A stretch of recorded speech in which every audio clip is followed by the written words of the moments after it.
Aujourd'hui, dans le cadre de notre programme bien-être, on s'intéresse à l'inflammation des gencives, scientifiquement appelée la gingivite ou la parodontite. Alors, qu'est-ce que c'est? Comment cela se manifeste chez les sujets concernés? Quelles en sont les causes et les retombées? Mesdames et messieurs, vos lanternes seront éclairées dessus juste après cette transition.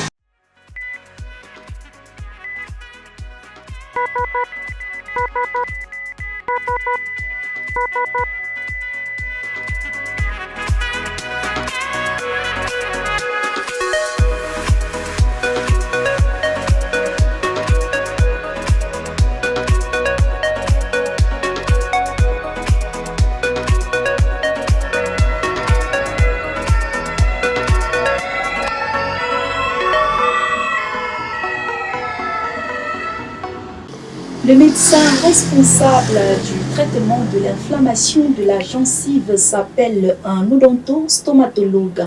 Au Cameroun, ils sont nombreux à abhorrer cette casquette, y compris vous, Monsieur Onanagi Daniel. Bonsoir et merci de nous bonsoir. Vous allez bien? Bien, par la grâce de Dieu. Alors, une question fondamentale, celle que tous les téléspectateurs attendent certainement. Qu'est-ce que l'inflammation des gencives? Bon, généralement, c'est la gingivite. La gingivite qui est l'inflammation des gencives.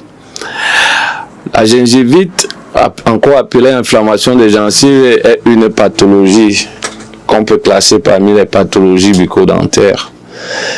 Et elle se manifeste par plusieurs symptômes. Alors, c'était bien d'expliquer aux téléspectateurs concrètement ce que c'est que la gingivite. Mais sur le terrain, docteur, nous avons constaté que beaucoup de Camerounais n'ont pas trop vent de cette maladie-là. Je vous propose de regarder ce micro-trottoir.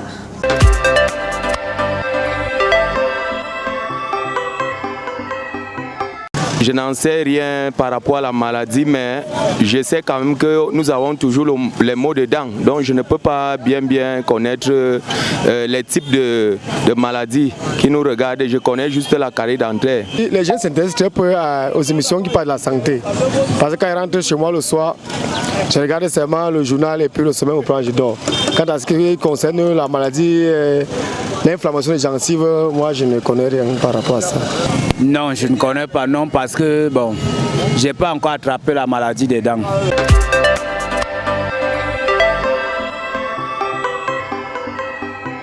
Alors, monsieur Onanagi Daniel, pour la gingivite, on sait que ce sont les tissus qui sont en dessous de la dent qui enflent, ce qui est totalement différent de la carie dentaire.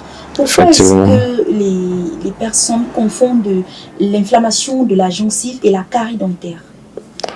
Bon, là, je dirais que c'est une erreur, raison pour laquelle on demande toujours, on recommande aux patients de toujours passer, même une fois par an, au cabinet dentaire pour être édifié sur ces différents aspects des choses. Déjà, il faut noter que la carie dentaire touche uniquement la dent. Par contre, la gingivite se limite au niveau des tissus de soutien, à savoir la gencive. La gencive prend des formes qui ne sont pas normales, parmi lesquelles on peut avoir des gonflements des gencives, qu'on appelle encore des édèmes. On peut avoir des gencives qui saignent. Là, nous sommes dans les symptômes. Quels sont les symptômes d'une gingivite? Comment reconnaître une gingivite, inflammation de gencives de manière clinique quand nous sommes face au cabinet, aux praticiens? Nous avons des gencives qui sont enflées, qui saignent lors du brossage, parfois même spontanément elles se mettent à saigner. Nous avons aussi une forte haleine à les patients lorsque la gingivite est vraiment déjà avancée. il y a une haleine désagréable qui se dégage. Voilà les principaux symptômes d'une gingivite. Alors, docteur, lorsque des personnes ont une forte haleine, lorsque ces personnes-là ont des gencives qui ont enflé, qu'est-ce qui est dû à ça concrètement?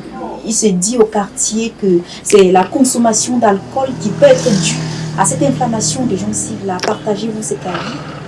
On peut dire en partie, pas totalement, parce que la gingivite a plusieurs causes. La gingivite, principalement, ce sont les plaques d'étartre qui causent les gingivites. Généralement, c'est d'abord, en première phase, ce sont des plaques d'étartre. Ça, c'est la première cause des inflammations des gencives, la présence des plaques d'étartre. Mais à côté de ça, on peut aussi avoir des infections d'origine bactérienne, des infections d'origine fongique, des infections d'origine virale qui peuvent entraîner ces inflammations des gencives. Parfois même aussi, on a des patients qui ont des problèmes systémiques tels que le diabète, par exemple, qui ont certaines maladies immunitaires, qui peuvent aussi avoir une répercussion sur les inflammations des gencives. Alors, monsieur Onanagui Daniel, la rédaction centrale d'Horizon 3 Télévision, principalement l'équipe de production du bien-être, s'est rendue sur le terrain pour demander aux Camerounais pourquoi est-ce qu'ils ne vont plus chez le dentiste. Et quelques-uns ont d'ailleurs répondu face à cette question. Voici le reportage de Merveille Andila.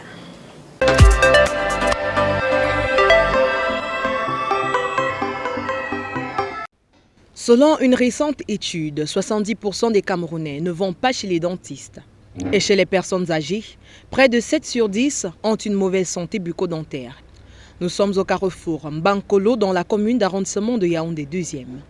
Ici, les habitants ne trouvent vraiment pas l'importance de visiter les dentistes régulièrement. Non, je ne suis jamais allé chez le dentiste. Non, je ne suis pas allé chez le dentiste. Les éclaircies apportées ici sont diversifiées. Je n'ai pas encore attrapé la maladie des dents. Je n'ai jamais eu mal à la dent. Moi, je ne suis pas malade. C'est ceux qui se sentent mal à l'aise, c'est ça, ils partent voir les dentistes. Si pour certains, il faut y aller lorsqu'un malaise survient, pour d'autres, c'est tout le contraire. Tout de même, il serait crucial et même primordial d'effectuer des visites dentaires régulières parce qu'elles peuvent aider à repérer les problèmes de santé dentaire dès leur début et à conserver une dentition saine.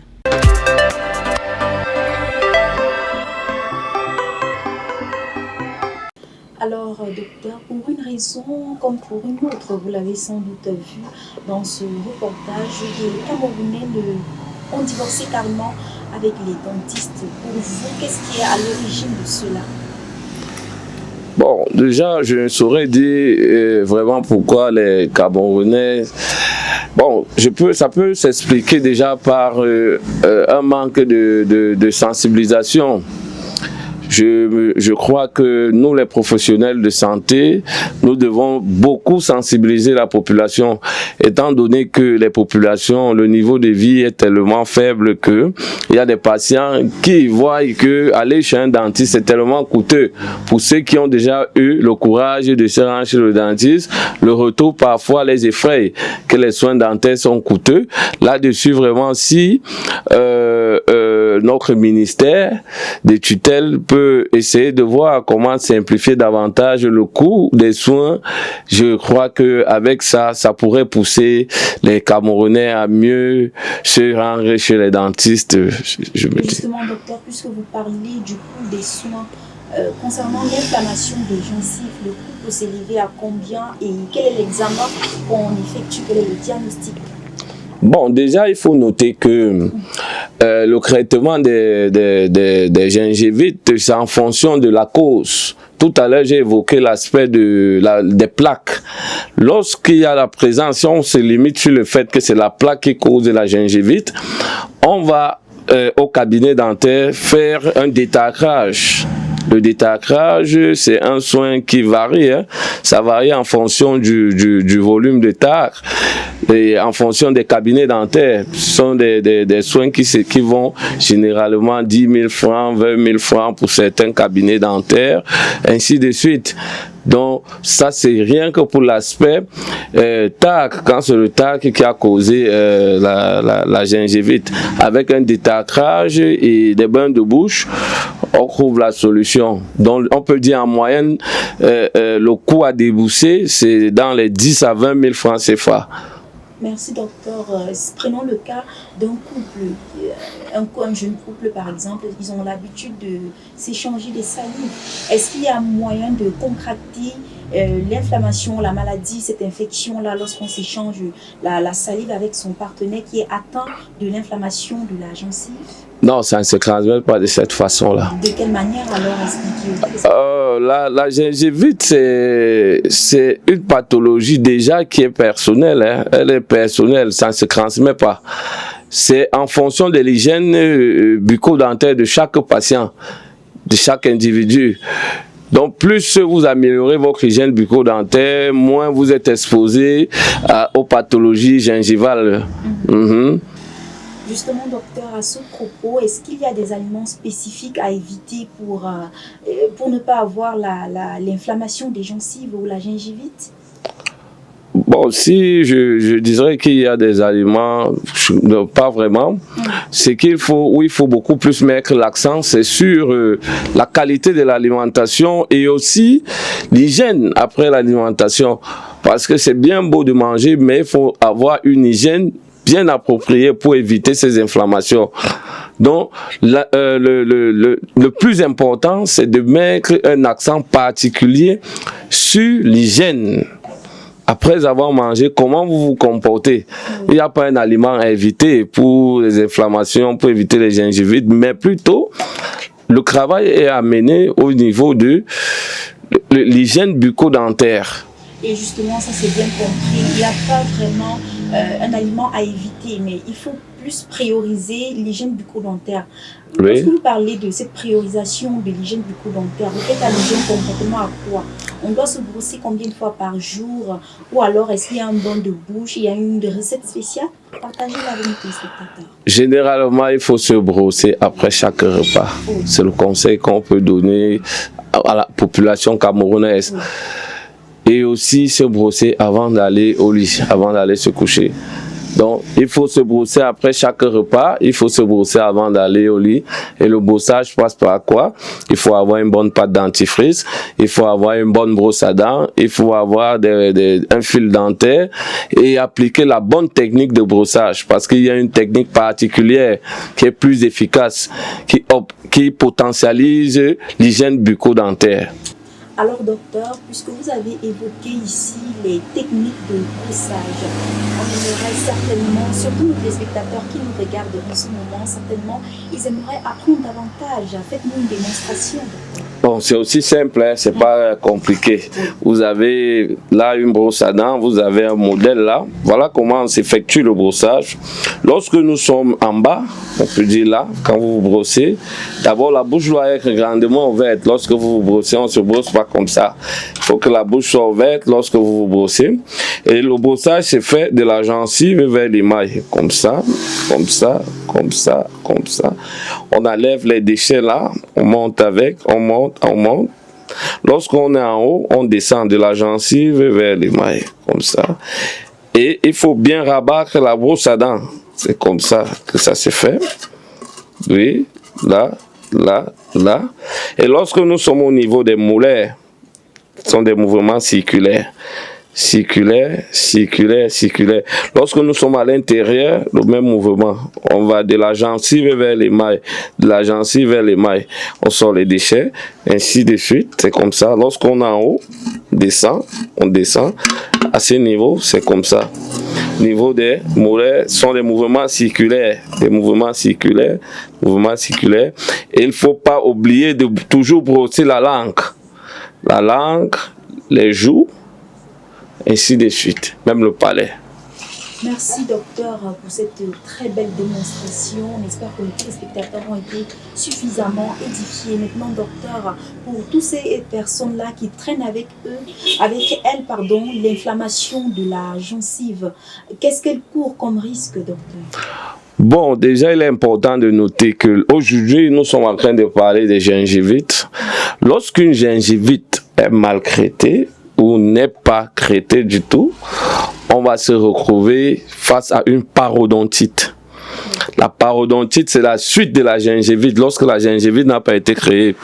Et qui dit parodontite, on se retrouve avec un patient qui a des déchaussements des dents. Vous allez voir certaines personnes, les dents se mettent à tomber alors qu'elles n'ont pas eu de caries dentaires. Ça, ce sont des gingivites qui n'ont pas été traitées. Vous allez voir des patients qui ont des mobilités dentaires, les dents qui bougent, vous voyez un peu. Là, on est déjà à une phase très avancée. Même tout le tissu aussi qui soutient la dent va lâcher. Et puis vous allez voir des patients, ils bougent, la dent tombe, bouge, la dent tombe. Là, ce sont les conséquences des gingivites qui n'ont pas été traitées. Oui, docteur, justement, puisque vous parlez des conséquences, est-ce qu'il y a un âge spécifique pour choper l'inflammation des gencives? Est-ce que ça concerne toutes les personnes ou alors il y a un âge requis pour cela? Je ne dirais pas qu'il y a un âge requis pour avoir une gingivite.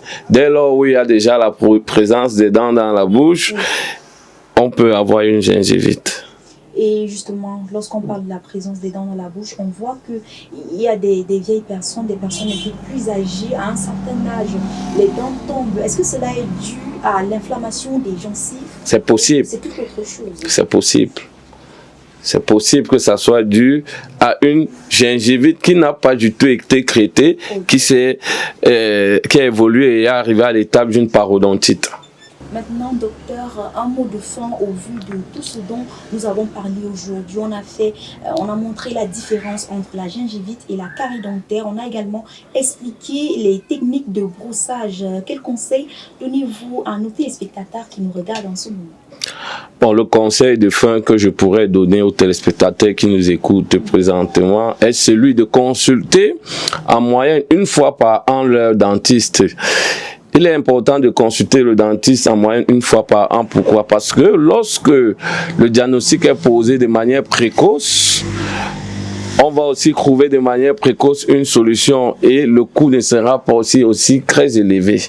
Donc, vraiment, faites l'effort de consulter en moyenne une fois par an votre dentiste, que vous ayez mal ou pas.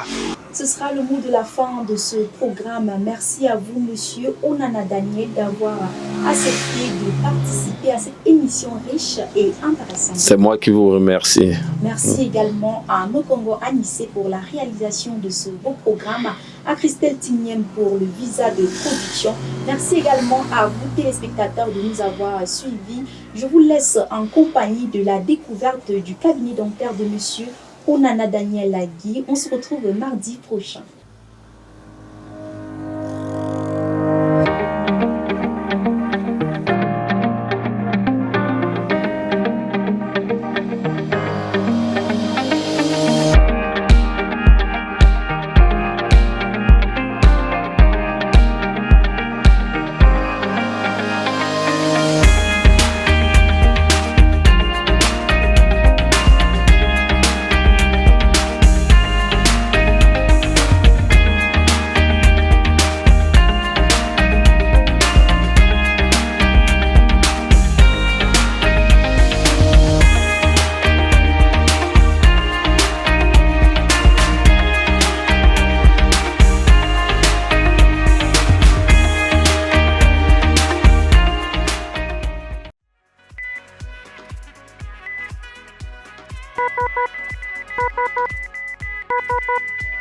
Thank you.